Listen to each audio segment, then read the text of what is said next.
دائما أبدا على حبيبك خير الخلق كلهم هو الحبيب الذي ترجى شفاعته لكل هول من الأهوال مقتحم هو الحبيب الذي ترجى شفاعته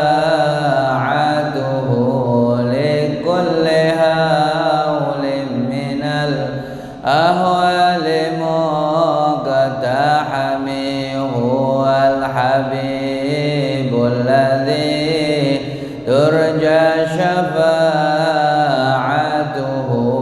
لكل هول من الأهوال مقتحم يا رب بالمصطفى بلغ مقاصدنا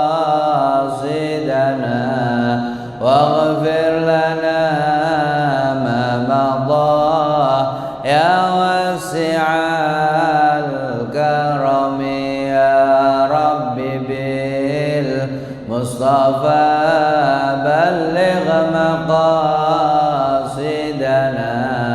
واغفر لنا ما مضى يا واسع الكرم يا رب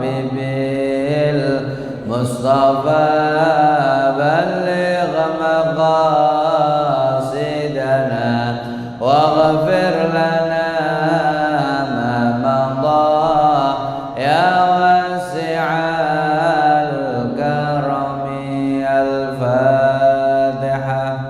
أعوذ بالله من الشيطان الرجيم. بسم الله الرحمن الرحيم.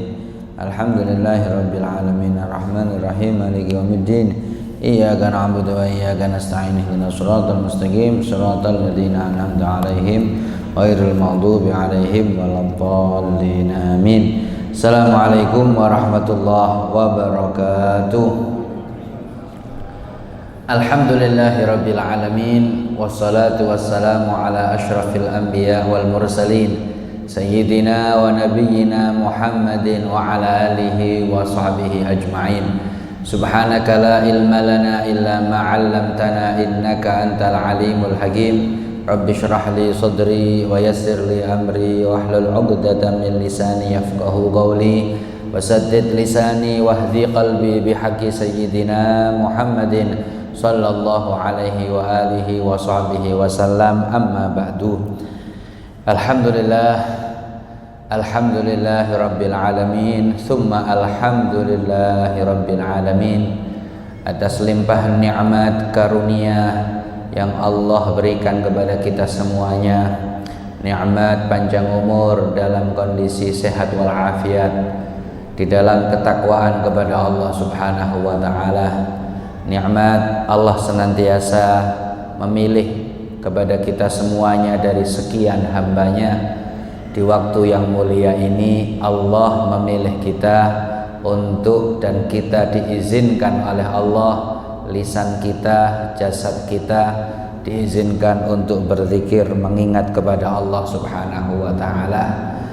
Semoga kita menjadi abdan syakura, hamba yang selalu bersyukur kepada Allah Subhanahu wa taala, yang Allah berjanji dalam Al-Qur'an akhir juz 5 Allah berfirman, ma yaf'alullahu bi'adzabikum in syakartum wa amantum wa kana Allahu syakiran alim. Allah tidak akan mengazab kalian jikalau kalian bersyukur dan beriman kepada Allah Subhanahu wa taala. Jikalau kalian bersyukur wahai manusia dan jikalau beriman kepadanya, ma yaf'alullahu bi'adzabikum. Allah tidak akan mengazab kalian. Maka akhir-akhir ini di bulan Januari ini, awal tahun 2021 ini, berapa banyak musibah yang menimpa kepada negeri kita. Dalam catatan mungkin ada sekitar 186 musibah belum habis 1 bulan ini. Dari gempa, longsor, kebanjiran, pesawat jatuh, Masya Allah, musibah yang bertubi-tubi kepada kita. Dan musibah, bencana itu satu ya, namun yang tertulis di catatan amal manusia beda-beda ya. Al-Imam Junaid ditanya, bagaimana kita mengerti bahwa musibah yang menimpa kepada kita ini, apakah itu azab, apakah itu hukuman Allah, apakah itu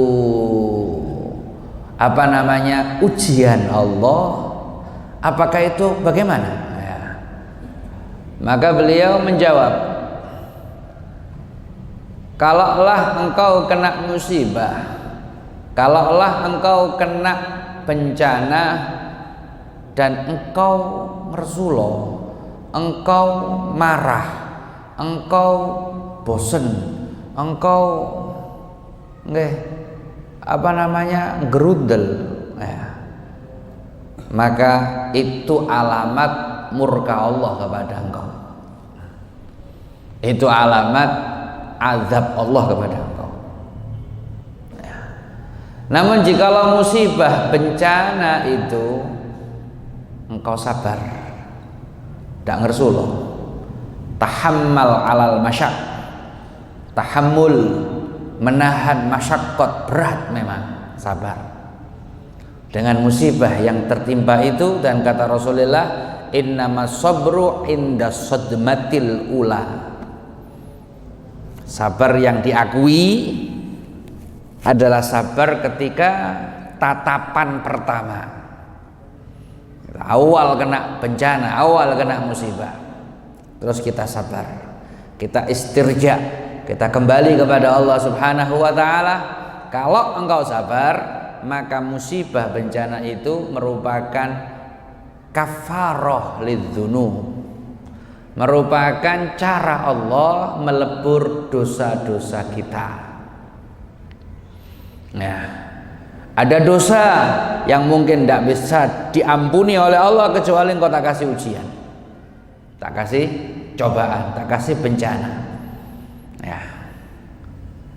Dan tingkatan yang paling tinggi adalah nomor 3. Jikalau musibah, bencana, belai, apapun yang membuat manusia ini sakit,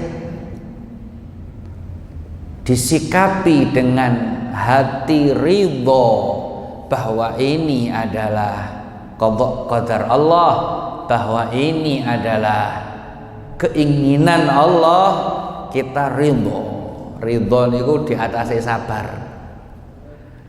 Sabar abot ya. Lek ridho merasa happy, merasa senang, merasa mahabbah, cinta, karena ini pilihannya Allah Subhanahu wa taala. Para arifin, para orang-orang yang dekat sama Allah Subhanahu wa taala, karena memang mahbubnya, cintanya adalah Allah, maka cubitannya kekasih ya enak, ngoten nggih. Sampeyan dijiwiti ambek bojo sampean biyen nggih. Ya sik seneng ae sik. Tapi saiki ya lara ya. Si awal-awal pacaran ngono biyen sampean ya. Nggih. Dijiwiti ya seneng ae gitu. Kenapa? Karena Anda cinta.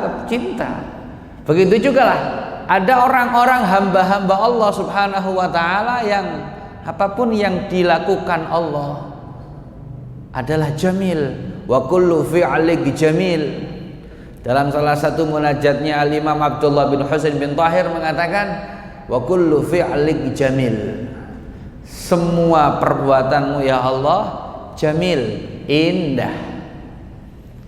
Maka model orang-orang kayak begini, musibahnya sama, namun mereka ridho apa yang tertulis di akhirat, maka hal ini, musibah tersebut malah mengangkat derajatnya orang-orang tersebut, sehingga asyaddul bala al amsal fal amsal dalam hadis Rasulullah, paling berat-beratnya cobaan yang Allah berikan kepada manusia adalah para anbiya, para nabi.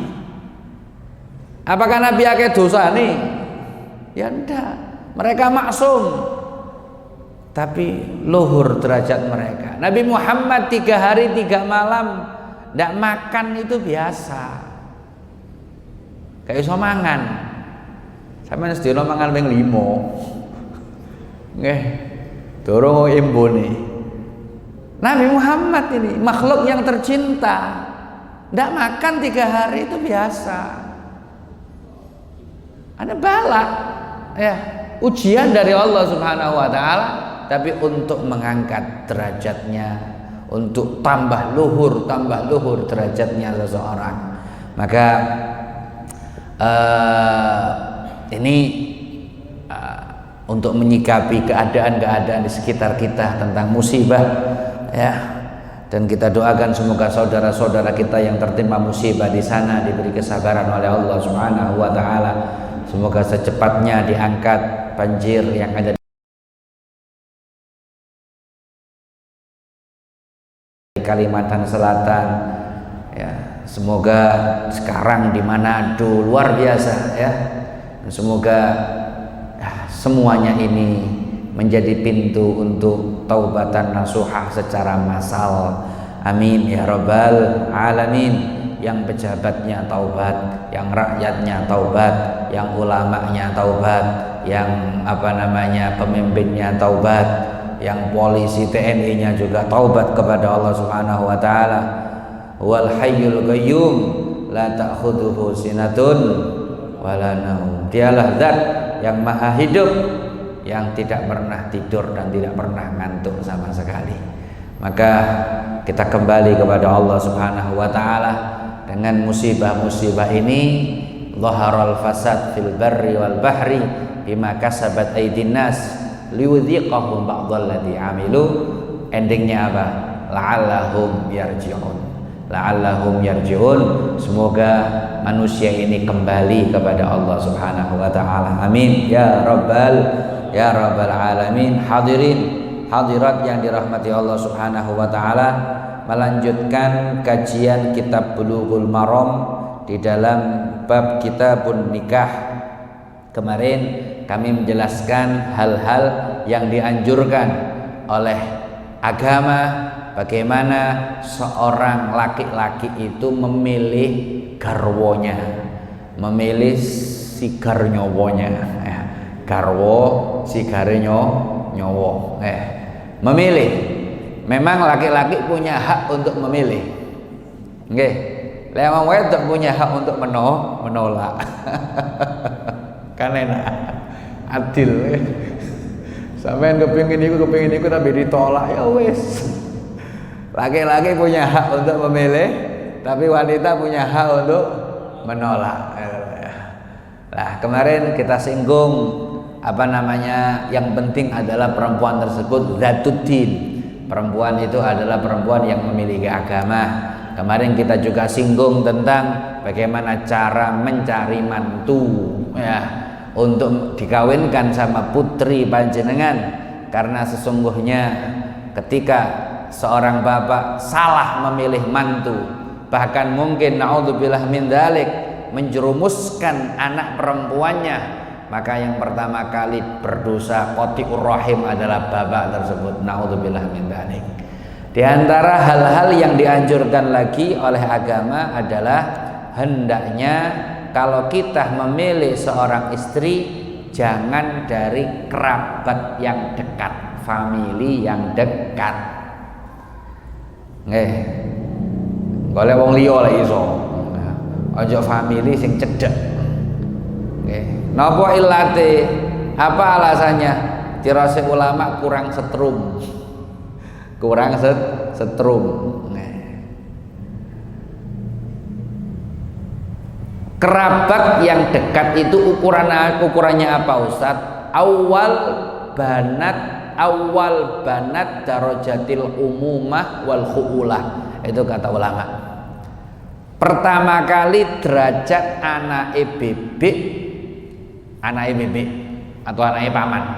Berarti misanan. Niku koribah itu kerabat famili sing cedek. Meskipun halal, sampean kawin ambek misanan niku halal karena bukan mahram. Ya.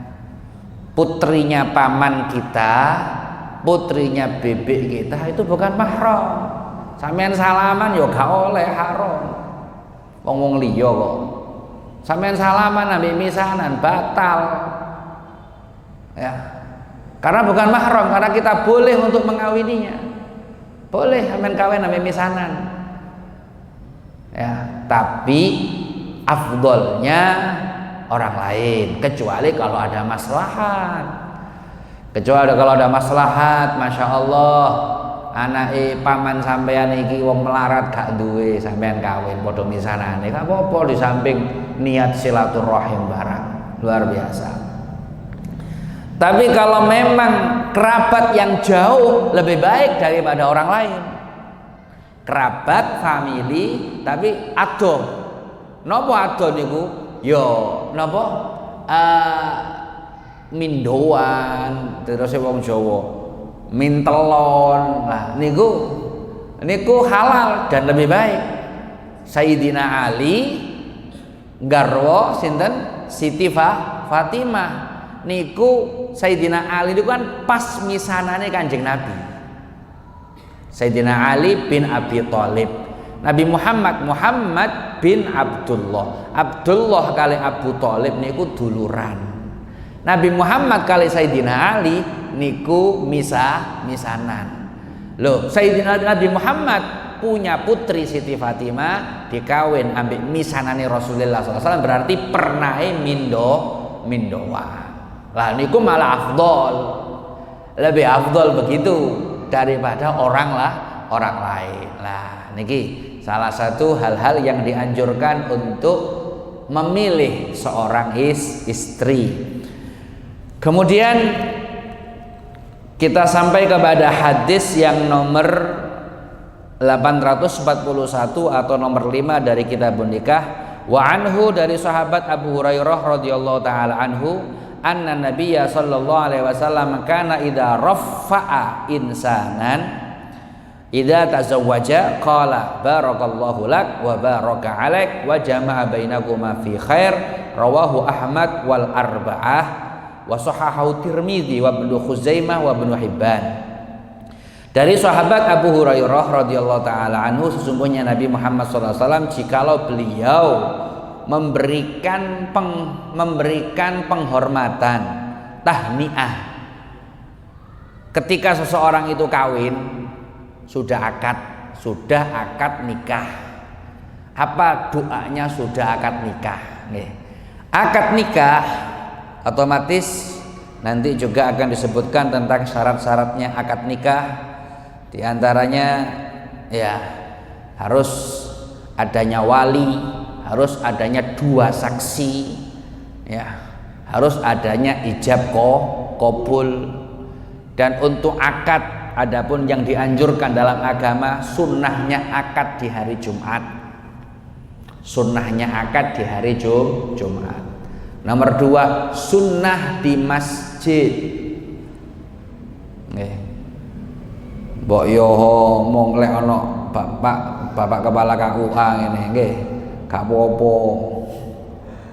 Pinggire masjid didamel akad nikah sunnah. Tapi otomatis harus adab masjid dilaksanakan.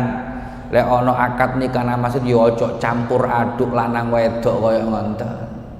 Ya harus dipisah.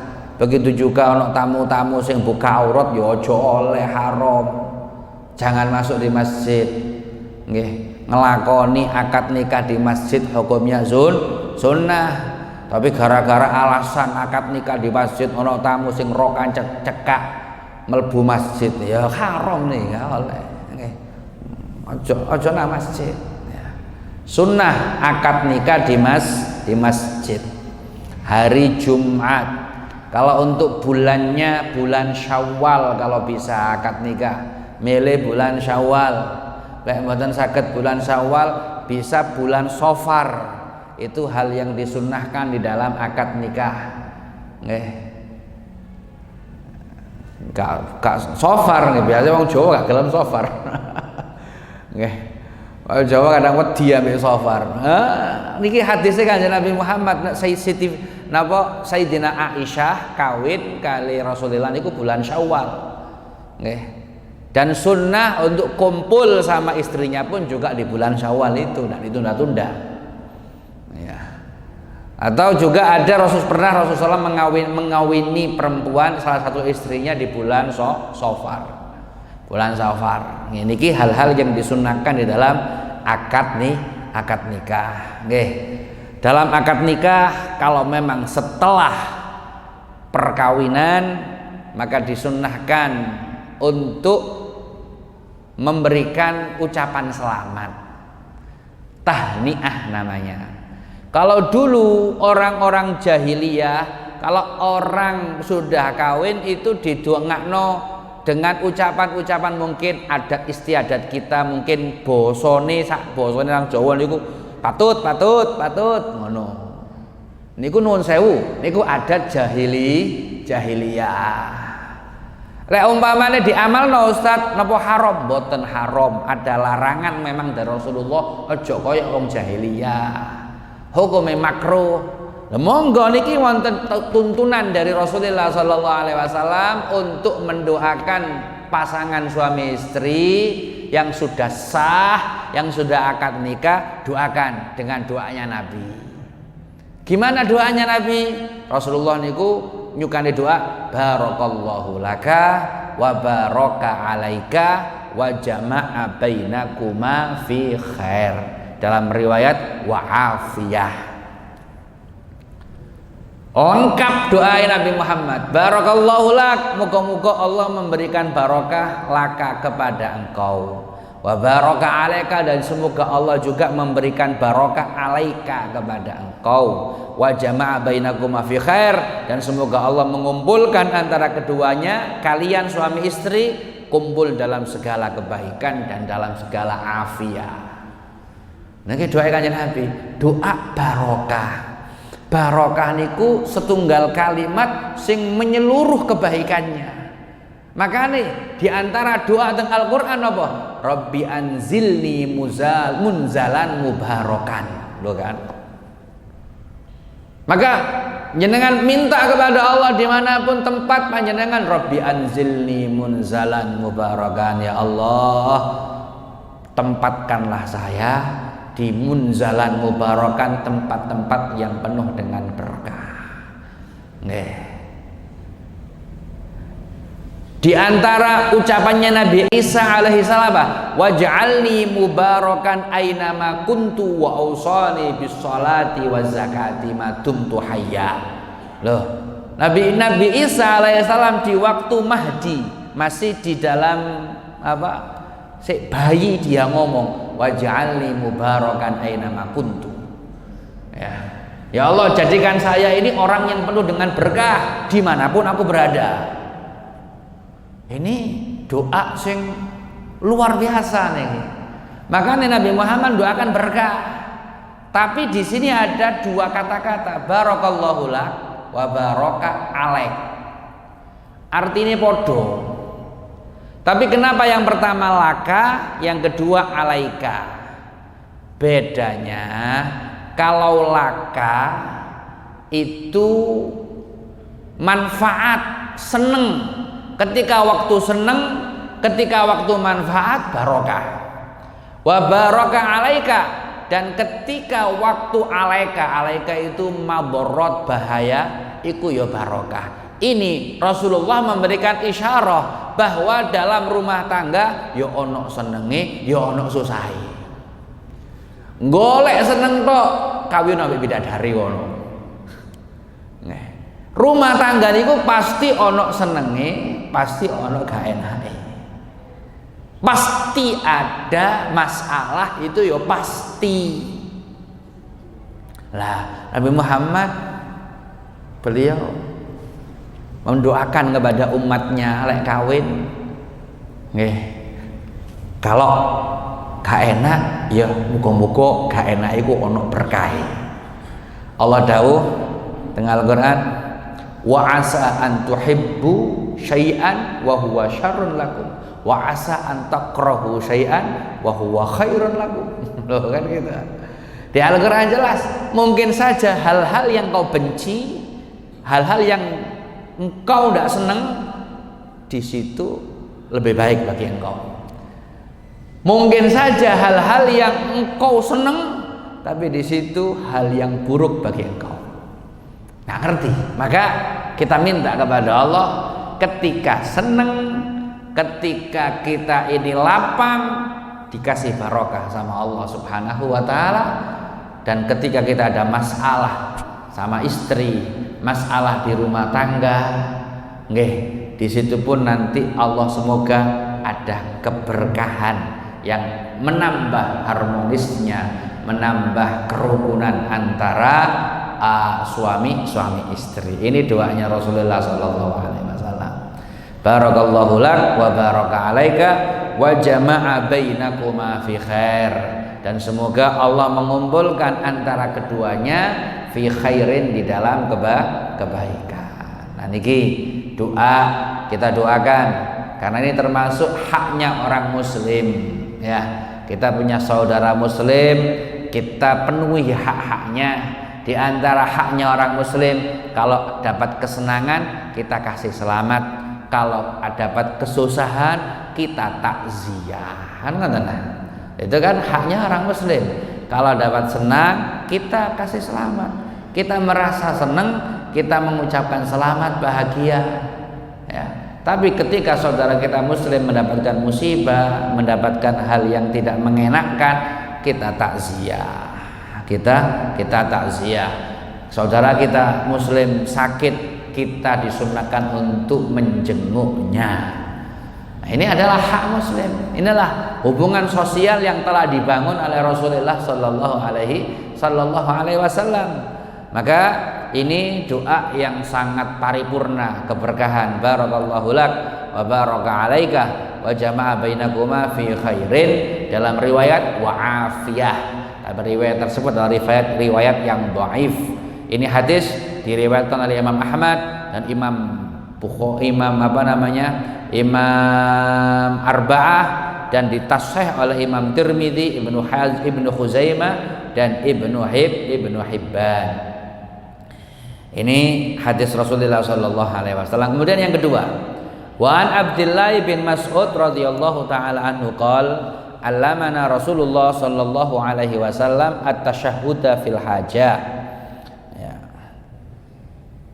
Dari sahabat Abdullah bin Mas'ud radhiyallahu taala anhu qala, beliau berkata, allamana Rasulullah mengajari kami at-tasyahhuda fil hajah, yaitu khutbah untuk hajat. Jadi Kanjeng Nabi niku luar biasa welasih. Semuanya sudah diajarkan kepada kita. Maka panjenengan lek melok Nabi Muhammad tindak lampai itu pahala terus sampai. Pahala terus meskipun di dalam kebiasaan kita. Makanya bahkan para ulama sepakat waliullah, kekasihnya Allah yang paling tinggi derajatnya adalah waliullah yang sangat melok ittiba nang Nabi Muhammad sallallahu alaihi wasallam. Urusan khutbah mawon, meskipun wong alim pinter bahasa Arab,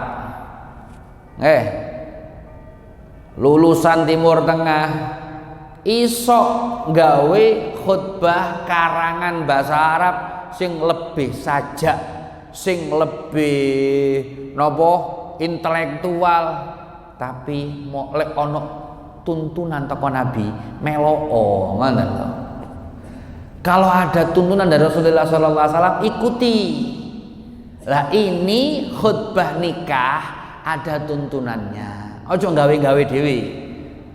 Ya, meskipun oleh-oleh ae, meskipun boleh saja, tapi lebih baik melok Nabi Muhammad sallallahu alaihi wasallam. Ini Rasul mengajarkan, innal hamdalillah nahmaduhu wa nasta'inuhu wa nastaghfiruh wa na'udzu billah min syururi anfusina wa min sayyiati a'malina may yahdihillahu fala mudhillalah wa may yudlil fala hadiyalah.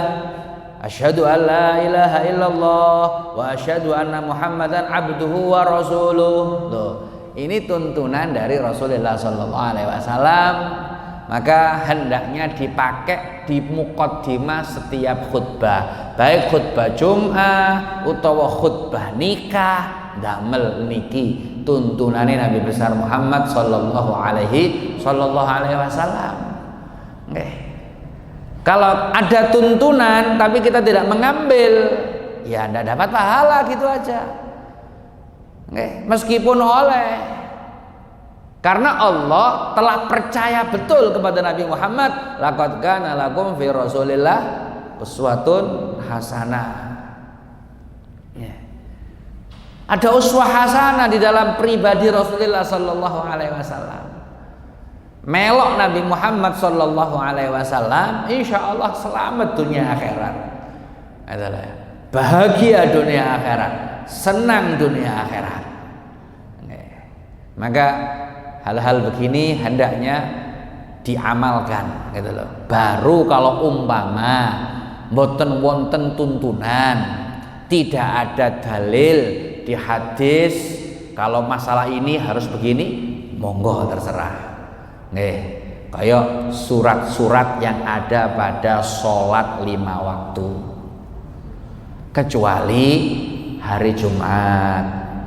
Di hari Jumat itu Rasulullah sering membaca surat Al-Jum'at sama surat Al-Munafikun kalau untuk sholat Jumat, atau surat Sabbihisma Rabbikal A'la dan surat Al-Ghasyiyah, itu disunnahkan.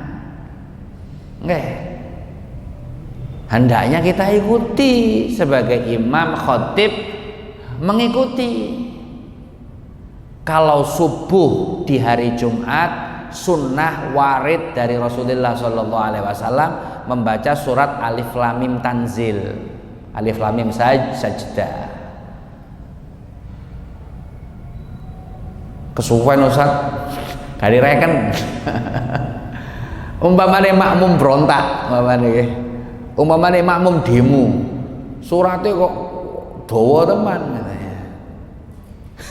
Alif Lam Mim Tanzil sak surat lho nggih diwaca. Niku sunnah niku. Rakaat pertama Alif Lam Mim Tanzil, rakaat kedua surat Al-Insan, Al-Hal ata 'alal insani hinun minad dahri lam yakun syai'an madzkura. Itu khusus di hari Jumat saja. Itu diikuti semestinya. Dalam fikih umpamanya makmumnya demo gak direken, gak usah. Sebabnya apa? Tuntunannya Nabi. Sunnahnya Nabi Muhammad sallallahu alaihi wasallam. Lah ini. Nah, begitu juga di sini disebutkan ada namanya khutbatun nikah. Disunnahkan. Akad nikah sebelum disunnahkan khutbah nikah terlebih dahulu. Maka supaya berkah akad nikah itu diantara sunnah-sunnah yang ada pada akad nikah tadi saya jelaskan.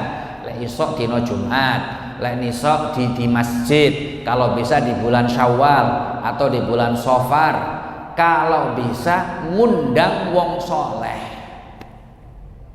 Lek ana wong soleh, Pak Soleh undang nggih. Mengundang orang soleh, mengundang orang soleh, undang kiai, undang habib untuk menyaksikan, karena akad nikah itu acara sakral, barang sing haram iso dadi halal. Sesuatu yang haram, yang wala taqrabuz zina innahu kana fahisyatan wa sa'a sabila, barang yang semestinya dosa besar, dosa nomor 3 setelah syirik, baru membunuh, baru zina. Dosa yang paling gede setelah syirik, terus membunuh tanpa hak. Nomor 2 apa? Zina. Sing semestinya itu haram, ono acara akad nikah, itu sakral, itu akad nikah itu. Makanya bahkan ulama mengatakan termasuk tempat-tempat diijabahi doa adalah pas waktu akad nikah. Nggih. Karena pas waktu akad nikah ngakeno doa. Aja ngakeno doa apa bojone. Nggih. Enggak. Doa semua sembarang. Kenapa? Itu termasuk kata ulama min mawadhi ad-du'aul mustajabah. Termasuk tempat-tempat doa yang dikabulkan oleh Allah karena sangat sakral, menghalalkan barang yang diharamkan dengan ijab qabul. Qabil tu nikah halal wis. Sing sadurunge haram. Nah, maka di antara lagi sunnahnya adalah undang orang-orang salihin, undang orang-orang yang dekat sama Allah Subhanahu wa taala untuk mendoakan, untuk menyaksikan acara yang sangat sakral itu. Di antaranya lagi proses nikah disunnahkan membaca khutbah nikah. Dan sunnahnya khutbah nikah sama akad nikah itu ojo dipisah, harus sambung. Maka tertib acara mari khutbah nikah maca Quran keliru. Pracara ngaji Quran monggo jadi berkah, sholawatan monggo jadi berkah. Makruh hukumnya memisah antara khutbah nikah dengan akad. Nih, maka hendaknya langsung. Kadang juga kalau bisa jangan mentalkin, jangan mempelajari calon mempelai putra setelah khutbah nikah. Biasanya kan ambil penghulunya, ambil pihak bahasa Indonesia, bahasa Arab, bisa ada untuk kajian musik, mobil nikah. Anak jari itu hendaknya sebelum prosesi akad nikah, sebelumnya, ojo setelah khutbah nikah. Kenapa? Karena memisah antara khutbah nikah dengan akad nikah itu makruh, tidak baik, mengurangi keberkahan. Dengan harapan mempelai putra, harapan itu adalah acara itu sempurna banget. Acara prosesi akad nikah itu sempurna bukan dengan cuma melihat dari sisi konsumsi itu, ya, hendaknya sempurna juga dari sisi syariat, sempurna juga dari sisi sunnah Rasulullah Sallallahu Alaihi Wasallam.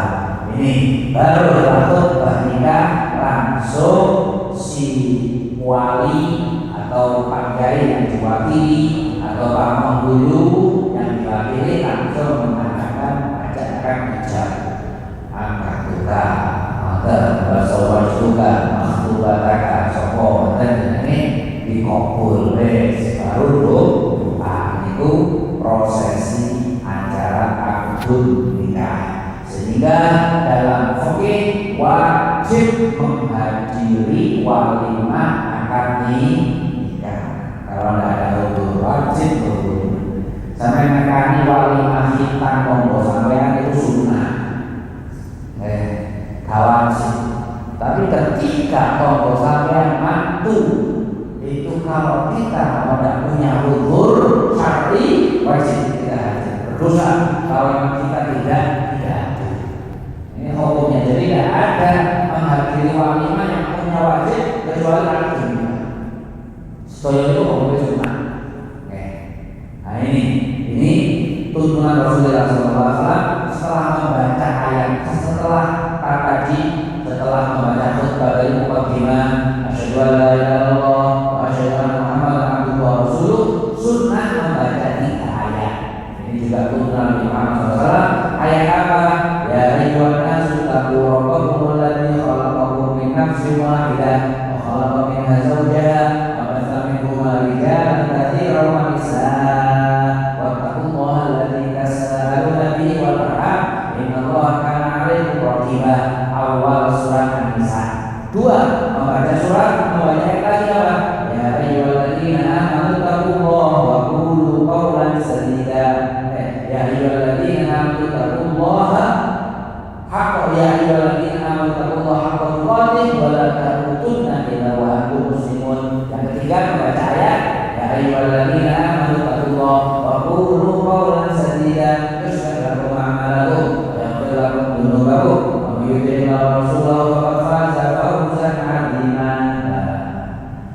ada khutbah nikah yang sudah dirangkum oleh para alim ulama yang sudah sesuai dengan tuntunan Nabi besar Muhammad Sallallahu Alaihi Wasallam. Ini dibaca ya. Ini tentang masalah prosesi akad nikah. Ya. Kemudian pembahasan baru lagi. Wa Jabir qala Rasulullah sallallahu alaihi wasallam idza khataba ahadukum al-mar'ata fa in istata'a an yadrumina ila mayyihi ila nikahya fayaf'al rawahu Ahmad wa Abu Dawud wa Jabir thiqah sahahu al-hakim. Dari sahabat Jabir bin Abdullah, Rasulullah SAW jawab, jikalau salah satu dari kalian melamar perempuan, berarti wis niat teman-teman, kawin yunan, sahabat dari yunan keluarga yang berjodi sahabat. Jadi apa ini? Jikalau kamu salah satu dari kalian mau melamar perempuan, paling sama jodohnya yang menikah pada maka jikalau dia mampu untuk melihat calonnya itu,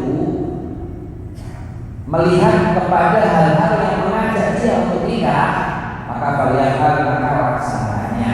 Bahwa ini berasal tentang sunnahnya Allah sebelum akad nikah, sebelum memilih. Tapi dengan syarat apa?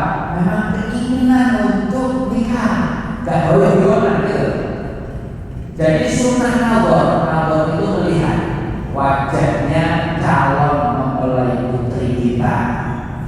Yang sunnah dilihat cuma dua saja, tidak boleh yang lain. Melihat wajahnya dan melihat kedua telapak tangannya. Itu saja yang diperbolehkan untuk dilihat. Oke, ini masalah nawar